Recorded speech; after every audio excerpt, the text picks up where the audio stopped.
I'm washed up. I'm whatever. I'm like, sir, you've been doing this for a year. 20? Yeah. Like, what are you talking about? Like, if anything, you've accomplished way more than anyone would have expected in this amount of time.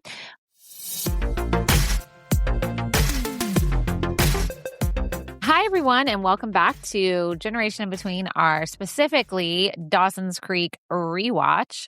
We are on season 6, which is the last season.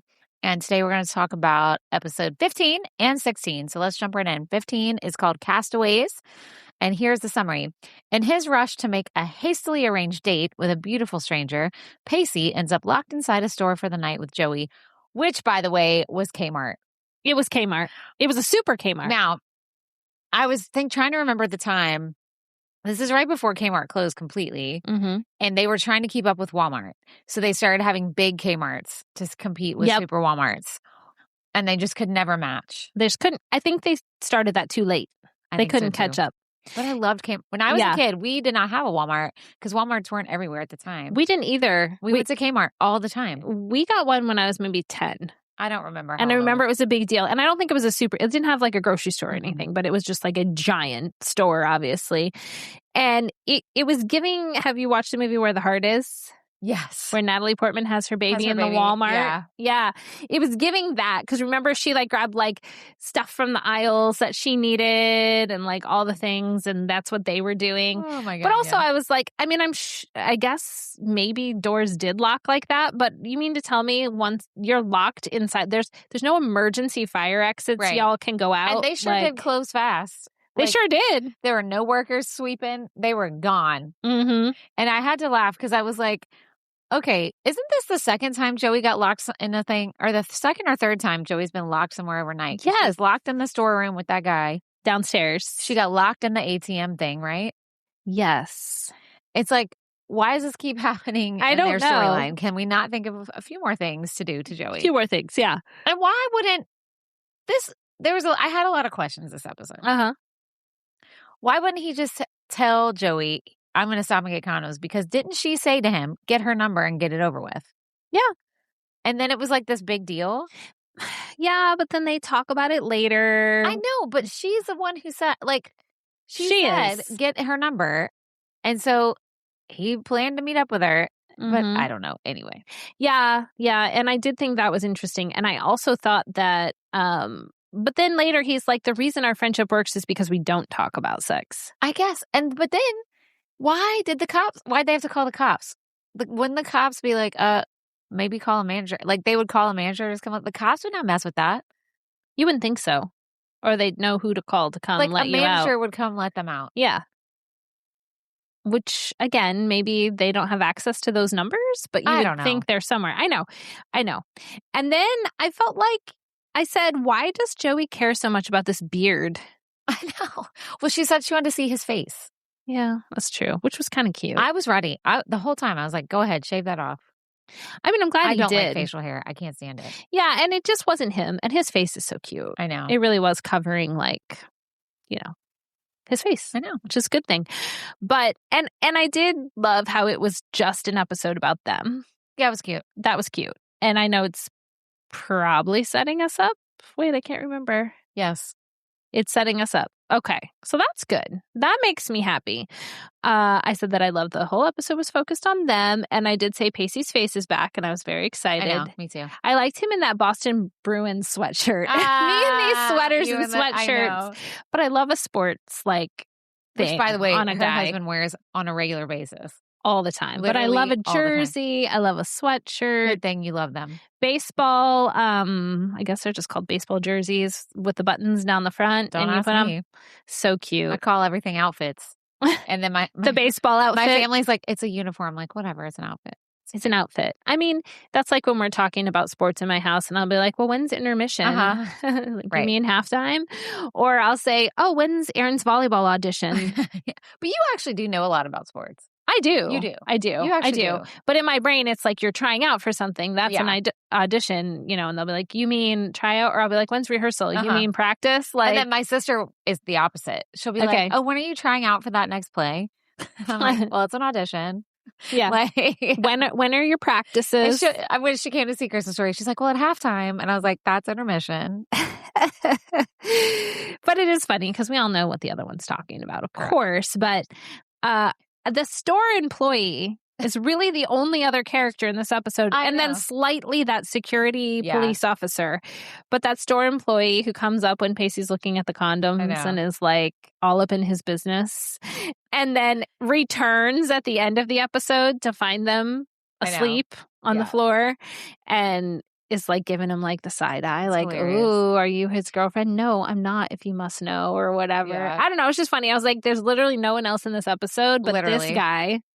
And it's always funny to me how they make it look like buying condoms is such like a production. Like, I mean, maybe it is. I haven't had to buy those in quite long time. A couple decades plus. Yeah. But I mean, is it really that, big of a deal? I mean, it shouldn't be, but I remember being like, no, I mean, like picking out which ones you need. Oh, I thought you meant like being embarrassed by it. No. I don't know.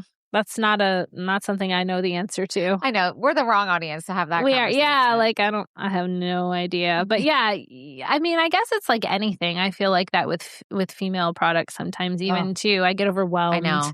Like, there's so many. You know what makes me mad about female products? What? That I fall for. It's the trick I fall for. I'm always like, why do they have to put our tampons in cute little pink packaging with stuff? I know. But guess what? I like it. They are cute. I like the pink and the flowers and the things, guys. I know it's so stupid. It worked. The trick worked. Imagine if they regularly packaged tampons and pads in like gray and black packaging. They used to. Yeah. And I mean, you buy the all natural kind. There's not a lot of frills there. But I bet there's still colorful packaging. Not really. I mean, they're not as much as Not as much. The big but it names. is true. You enter that aisle and it's like an explosion of flowers and pink and purple, and even the sport ones have like the silhouettes. See, that are like neon pink. Those are the ones I just bought because they didn't have the kind. Whatever, I don't care. They didn't have the kind I usually purchase. So I was like, well, I'll get these. Neon colors. The packaging is like fun, and I was like, why did it get me? Why did it get me? I know.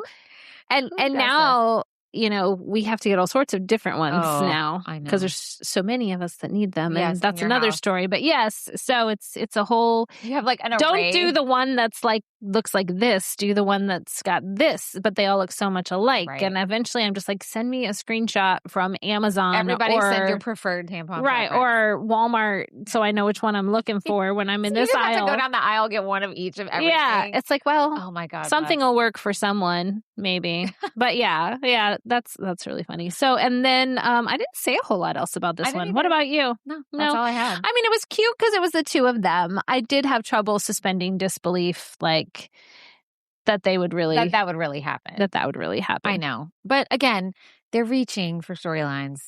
They are. They really are. And where has everybody else been the past few episodes? Same thing for the next one. I mean, they had Dawson and Pacey, like Jen and Jack and Audrey. Yeah. No, I agree. It's been very light. Very light. And then there was something else. Oh, the opening of the one with just Pacey and Joey when they're at the dinner party. I didn't quite understand. Yeah.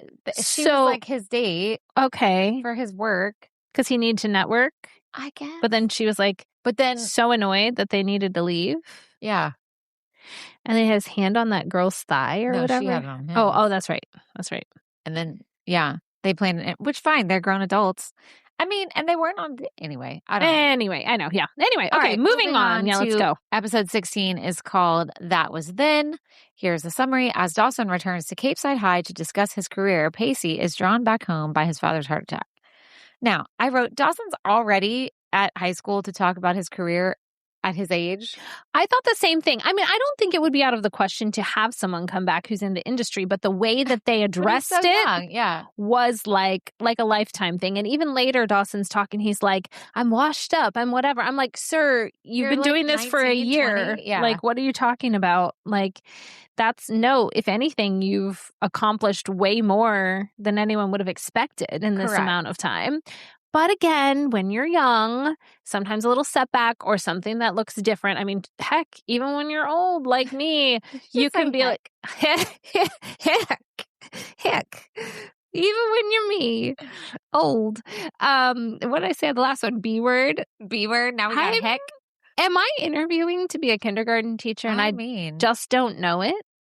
Look, I talked about Venmo and Arby's on the last one and both sent me notifications. Maybe someone randomly is going to offer me a job where I'm not allowed to curse. I mean, you don't really curse in your job right now. That's actually a good point.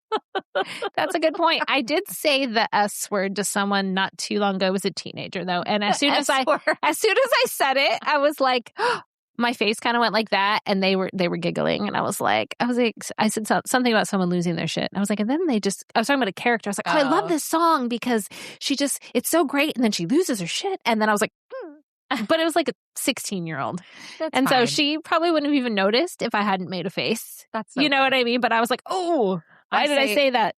I have to apologize all the time to people who haven't come to a class with me yet or do sessions with me. I'm like, just so you know.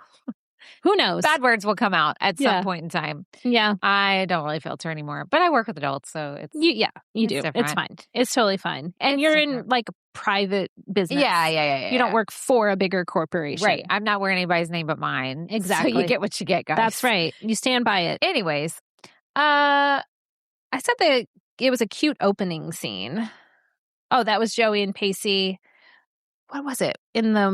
She like comes by for something? I can't remember now. Oh, yeah. He was going to go see her at the bar, which, by the way, I didn't realize it was across the street. Neither did I. I was like, how does he know she's over there? And then I realized, I guess so. Yeah. Yeah. Boston's very small, apparently. Yes. Apparently so. I mean, I guess it makes sense because Emma also works there and she lives across the street. But again, no sign of Emma this episode or Jack, who also lives there. Right. It's fine. And then, she like stops by and her little sweater was cute and her hair was back. I don't know.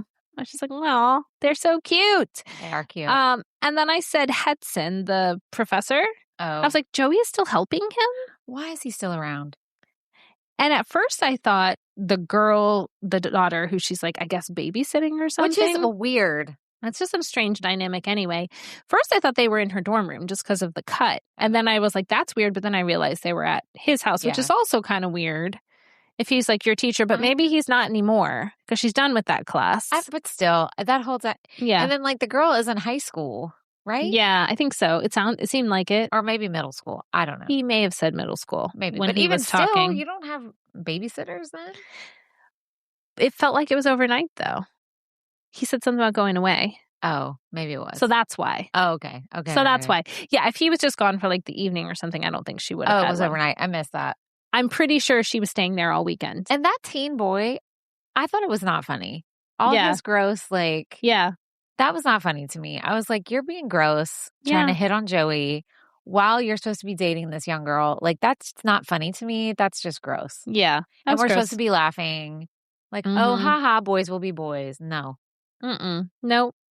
And and I thought Joey was unusually like strict, like almost like a Grams. Yeah, it was weird. But then the girl, what was her? I can't remember her name now. I don't either. The daughter, she was also, I don't know what the word is, but she seemed like she needed some extra guidance. Like she needed Joey's help.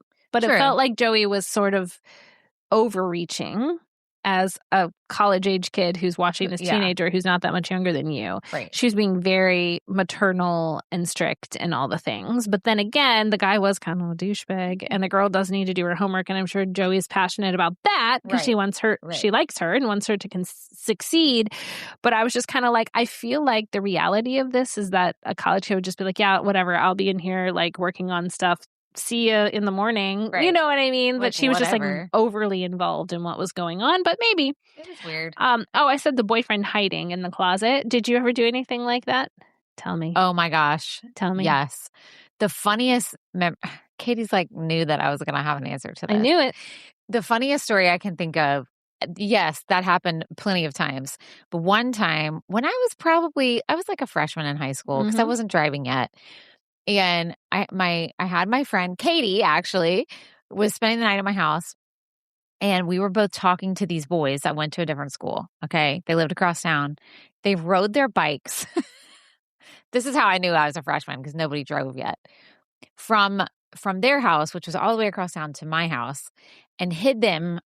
I can't remember around the side of my house, like in the bushes, and they climbed in through my window, swear, and hid in my closet until my mom went to bed. Now, granted, my mom was there. My sister was there. My sister had a friend, like my sister's in college, had a friend over visiting or whatever. How in the world? I did get away with it, but this was so stupid. So so they were in my closet for like an hour. And I didn't have like a big closet. Yeah. And I was a messy teen. Oh my God. So there was like laundry in there. Oh, wow. I'm surprised that's the first time it has rung. I will turn on my do not disturb, friends. Go on with your riveting story. And I remember like, so then, I don't know. I don't remember what I ended up telling my mom. I was like, oh, we're going to watch TV and go to bed early because we had something to do the next day or something. And so I locked my door, of course, so the boys can come out. Well, then my mom came back to like, she wanted to say something, like knocked on the door. And we were like, ah. And so she went to open it and it was locked. And so I think my mom thought my friend and I were like getting into something. Who knows what? Not with boys, with each other. Yeah. Or like drinking or whatever. So she was like, are y'all fine? I was like, and I can't remember. I made up some stupid story. I was like, yeah, we're fine. But my sister was walking by at the time. And I remember her being like, yeah. And so sure enough, years later. So anyway, fact of the story is the boys stayed, but we all fell asleep and we woke up at like 6 a.m. Oh, right. And my mom was a nurse and worked, and my door, I think, wasn't locked at that point. And she worked early and we were like, oh my God, because like the bikes were still outside. Yeah. And they ended up getting up and riding their bikes home. But years later, my sister her friend asked me about that. Was like, hey, do you remember that time that I think you had boys in your closet? And I was like, what? I was like, they were like, it's not even like you telling her and her being like, no, oh, I knew. It's her bringing it up. Yeah. And it was years later, and it just came up. I don't remember. I think it was like at my sister's wedding or something, and they were like, remember that time you had that? I was like, oh. Yeah. But my mom never knew. That's so funny. I don't remember ever doing that. Oh, really? Not that I can think of. My room is on the second floor. Oh, that's and there's harder. really no way like up there except like literally walking through the front door, which based on where my parents' room was, I suppose I could have like, I remember like maybe, and this is like light because I would have been upper high school or maybe college age, a boy coming in late with me when maybe they weren't supposed to. Like my parents were in bed and we came in. But like that's about the extent of it. And being like, ooh, like, shh, are we gonna we might get in trouble, you know? So yeah. Yeah, well, that's anyway, hilarious. Kids out there, don't do that. Don't listen. Just I tell am your not parents, the okay? example of, but see, my mom also, maybe she did, I don't know, maybe she did know because she was also pretty chill about like, you know, she would, like, if my boyfriend came over, she would just go to bed. Like, she was not trying. She was just like, and my grandma would get so appalled by this. Really? And she'd be like, I can't believe you let them be there when you're not there and all this stuff. She's like, listen, they both have cars. They could be going. Get into nonsense, they're going to get into nonsense. Yeah. So, yeah. Like, there's only, and she's not wrong. So, she's not. She's not wrong. That's but actually anyway, a great point. Yes, I did do that. And honestly, I hadn't thought about that memory. Until this. I saw him pop out that closet and I was like, oh my God, I remember when my friend Katie and I had those boys stay in my house. I don't know if I've told you this one before, and I think I have a long time ago, but when I was a senior in high school, obviously I had friends at different colleges already. So me and a couple of my girlfriends decided we want to go to this all boys college where we had some friends. Okay. But we pulled the whole I'm at so-and-so's house situation. Yes. And nobody had cell phones because I didn't get a cell phone until whatever. So we just left. Just go. Right. And then, you know, had fun, drank, you know, slept, whatever, came back sometime the next day, and none of our parents figured it out. Yeah. But I had taken a disposable camera. So I get it developed. Oh, no. Cute pictures. We all look adorable. Like, we got our little drinks and we're with our guy friends. But I think it had the date on the back too, like where it would timestamp. Oh, yeah. So I just kind of like put them. I have this really like old desk from that used to be my grandparents' house. Is a nice desk. And I just threw it in a drawer. And at some point, 2 or 3 months later, I had them out or my mom was grabbing something. She didn't usually go through my stuff, but she found them. And she was like, did you go somewhere? Like, were you at this college at some point? Because like she recognized some of the guys and she knew what school they went to. So not very smart. No. Pulled it off, but then actually didn't pull it off after all because I left the evidence just hanging there. Oh, God. I know. I think I don't know if I got in like big trouble because by then I was almost graduated from high school and it's over and it's done. But it was like I actually still got caught for this. Oh, you almost got away with it. Almost. I had a lot of times like that too. I got away with a lot and then I got busted for a lot. And then I had like a lot that I like sort of got away with, like they found out later or whatever. And then it's like, well, what are you going to do now? Yeah, what are you going to do? Exactly. You know? So, and my sister got in trouble for big time stuff. So for like me, I think, like, I told y'all about that party she had where the cops came and all the crazy stuff. So my mom was tired by the time. Yeah. She was like, you know what? Just don't do the big stuff. She's like, please just be safe and stay alive. Be safe and stay alive. I love that. Speaking of families, I felt so bad for Doug this episode. Me too. Because I totally get what he's saying. He's like, well, Pacey, you know, I'm the one here. I'm the one that saw Dad. I'm the one picking up the pieces while you just fly in. And then his dad, it switched because he used to always talk about Doug being like the good one. And now he talks about Pacey. Yes. And Doug's like, well, what the hell? I'm the one who's here. Yes. Doing everything. And yet, I will say it wasn't Pacey's fault. No, it wasn't. But I just felt bad for Doug. I did too. And I did say, is Doug being fair when he's like basically making Pacey feel bad about it? Or maybe he wasn't. Maybe he was just explaining. I mean, probably not. But sometimes when you're in an emotional state like that, you just say stuff. Totally. And you're just like overwhelmed and tired. And is it Pacey who got him the nicer room or was it Doug? No, I think it was Pacey. Okay. See, so that's kind of weird. He thanked Pacey to be like, oh, it was Doug. That's like, if I was Doug, I wouldn't want that. Or maybe it was, I don't know. I don't know either. I couldn't figure out when that happened. But yeah, I felt bad. But I was happy to see Doug. I know. Under these circumstances. And then I thought it was cute that Pacey, when all that was happening, wanted to go see Dawson. I know. But then I was also like, how does he know Dawson's here? Because Dawson's all over the place, but maybe because he's done with his film, he's back home. He didn't know Dawson was there. Oh. He said he was going to check on his mom. See how she was doing. I thought he said. He was like, oh, you're here. Okay. That makes more sense. I guess I missed that because I thought he was saying, I immediately thought of you, which is still probably true. And I took that to mean that's why I came over here. No, he came. Okay. That makes more To sense. check and see how your mom was. Okay, so I thought that was cute that they kind of had that like bonding moment, you know, over the dads and like how Dawson obviously knows how he feels, even if his dad, you know, didn't die, but that like urgency and emergency and just a morbidity check. I know, you know, as it which we all get. Age. And then, I said Dawson talking like his career is over. But you remember being like that. I do. And being young. I still be like that. I'd be like, I will never sing again because I'm not good. And then, you know, I mean, I obviously don't do it. Meanwhile, she's out shopping for a big giant warehouse studio. Hello. We shopping. Meanwhile. We don't have the credit card to put it on, but we looking anyway. I'm saying the universe provides. And it will this time too. But yeah, I'm just saying I'm not as much that way now. I'm more like, but when you're young, whatever's supposed to happen happens. And also, and I tell all my students this and all my own children this, specifically to performing, but life in general, so that I'm always like, I need to take my own advice. That if I look at myself as a performer from the time I started, which was probably right when I could talk, till now, if I look at it from a bird's eye view, there's highs and lows. Oh, of course.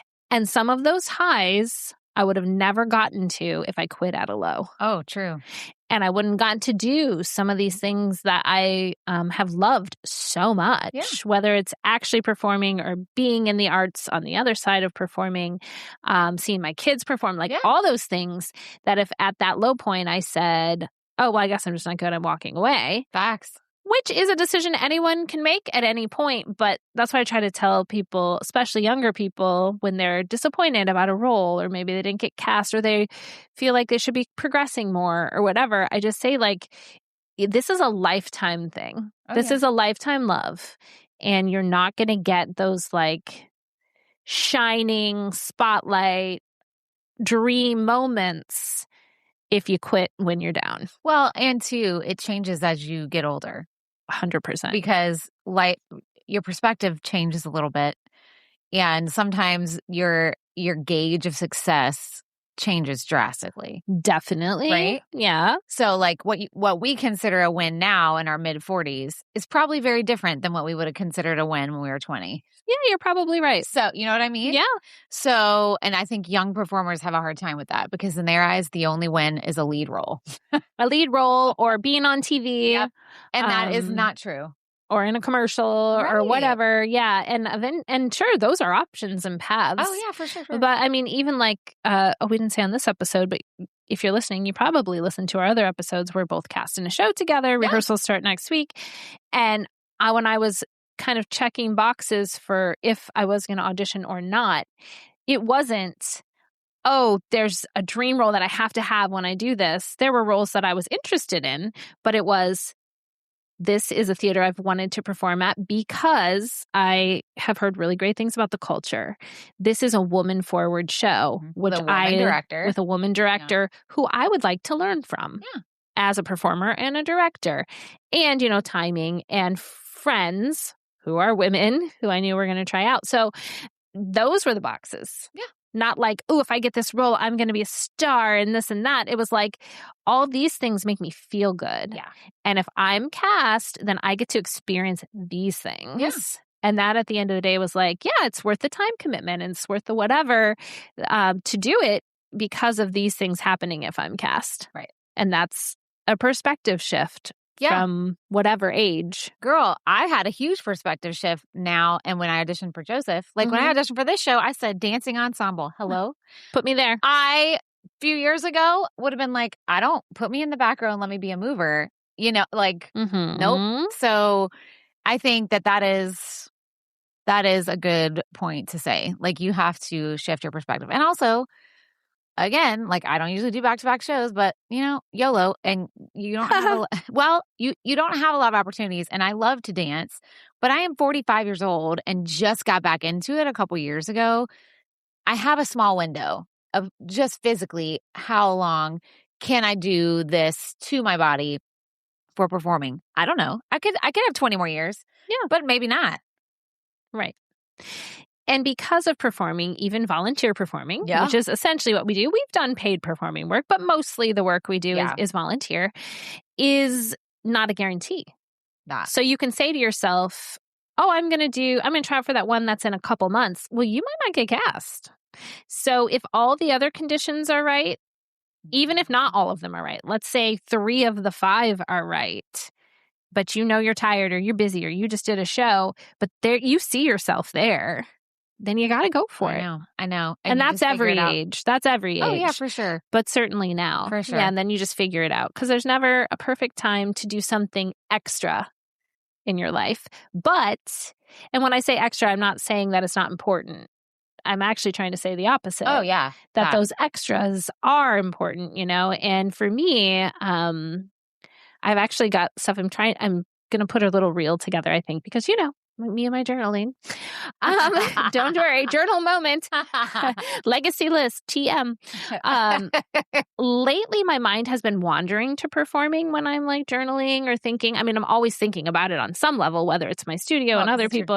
It's my job. It's my living. It's all the things, but specifically for myself. And I think that's because, and I've mentioned this to you, when I finished the role I did in January in Next to Normal, I felt so full. Yeah, because that was something you've been wanting to do. And it was hard work, and I gave it all I had, and I was really proud of it as a show as a whole, because I was also the producer of the show, but also of my contribution to it, that it really carried me. Sure. And I also didn't have time to do other stuff, but still.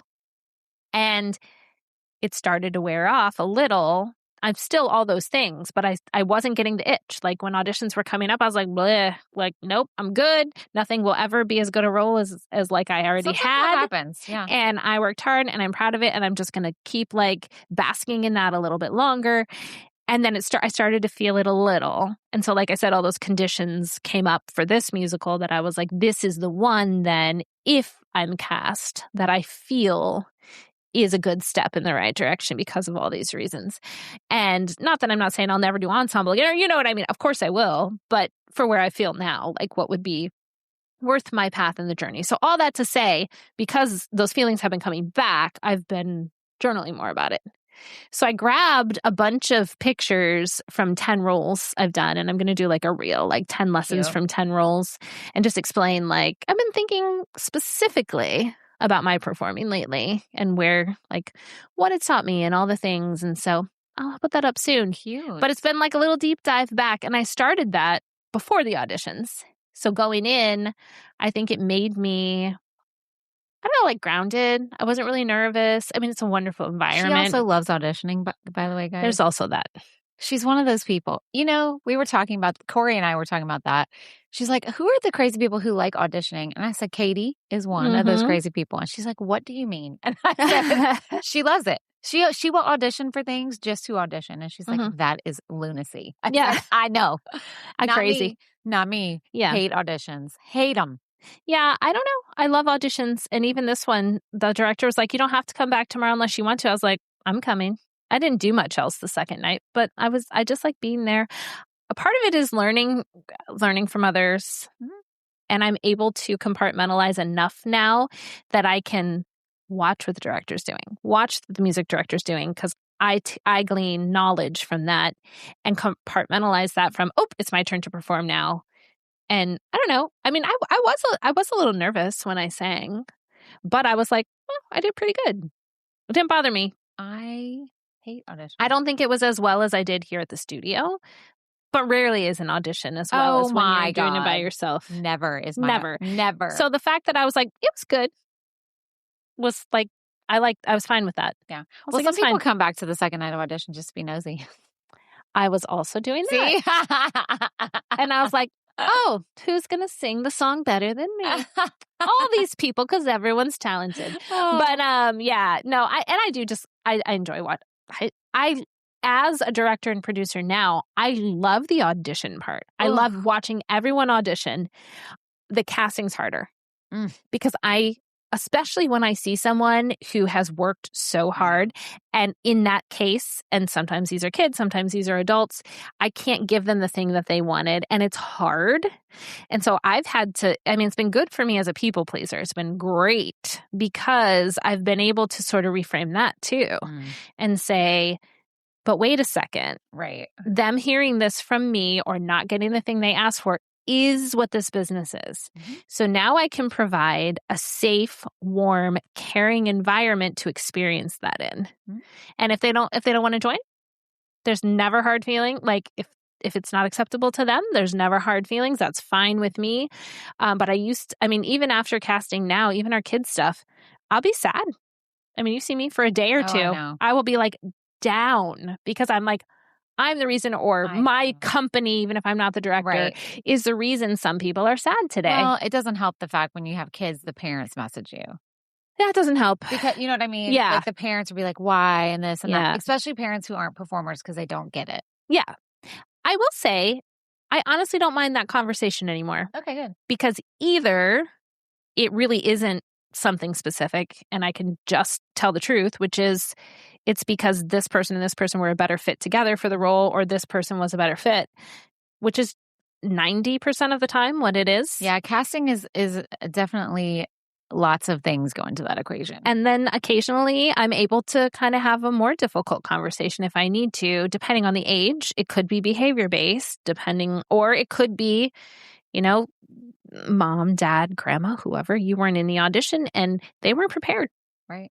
Or they weren't whatever. And I'm sorry to tell you this, but this is what happened and it hurt them this time. So I think, and being able to, again, do that in a kind way that's like, but look, we're going to work on it and in the class that they're in or our private lesson, or I'm going to talk to their teacher and we're going to get this fixed for next time. Being able to provide that, I'm like, that's actually a service. Yeah. Well, and that's not going to happen. Well, we don't get everywhere. that. We don't get that. We don't get feedback after auditions. We have no idea. Right. Why? And I've just kind of come to the point as an adult performer, like feedback wise, like I just don't ask because most of the time I think it either they won't tell me the truth because they're being kind there was something that they really didn't like, or they will just say, you just weren't a fit. I'm not going to waste your time having you tell me that. No pinpoint of why. Sometimes there's just most times. It's just most times it is not personal. Yeah. But anyway. I mean, sometimes it is. Like you be a problem, people know you a problem. Yeah. But then sometimes you be a problem and you get cast anyway. Uh-oh. Who said that? Just kidding. But that's also the real world too. That is also I tried very hard to make sure that doesn't happen in our youth stuff. Oh, well, sure. But when they get out there into the real world, that stuff does happen. Adults. Yeah. Not kiddos. No. But awesome. Well, okay. I think we've talked more about our non-Dawson philosophy of performers than Dawson, but that's okay. That's why you got to listen to these guys. You're getting sage life advice. Ooh, and not from the team of Dawson's Creek writers, from us. Who knows so many things. We are old and wise. I mean, I will give us that. Are we wise? I'm guessing we're older than the writers were for Dawson's Creek. So yes. Actually, they probably were about. You think they were probably our age? Probably. Around. But either way. Well, thanks for listening. Oh, I wrote it down. There are 24 episodes. So we have 8 more. Because we did 15 and 16. So a couple more weeks. Yeah. So thanks for sticking with us for our rewatch of Dawson's Creek. And we will see you next time here on Generation in Between. Bye, guys. Bye. Oh, you know what I was like?